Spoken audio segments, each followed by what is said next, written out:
kuang siam bel angai mel nia rina wangin pa ho fel tak tak ten kuang siam turin tian ready thap mai ni o tuna ro lang te po so unau te le chung te bel tur nei lon nia vi siau san thudul maya mundang then khada po tiang a thudel dul hi zokotaran tam khop mai o zokothar patlom ngai le thalai tlom ngai thin khaten hei kuang an siam bela zingka rakan pakhat aborala chu tuna hian engza thia min bor samlang ti kam selawa sira zeu don omani mela chuna china khan ni pakhat kha chile ti khan khoi lai chiang kan na chiang che theilowa chu khoi hui tu ngai pakhat na chiang theilowa hai kuang kanai bu sai char mai ni hai ni tar rual ho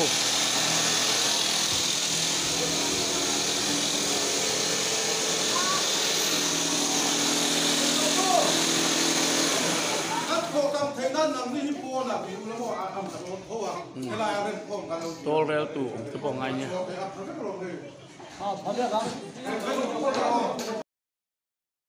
zokothar wayme tlom ngai tak tak ten thian ei rongan bola hol chunglaman ei hol noyanian hol chunglama khian ei o tunami hi an choina mun borvelania an ei chur mai ni ti hian an funa sarangin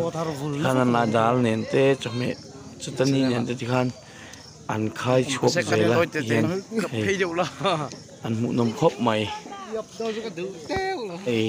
zokothar chu kan buai ve ma khop maya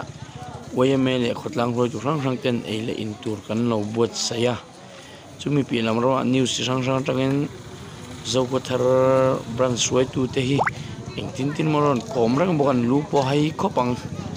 chumi ni rol chuan kan unau te triau ho le riau hi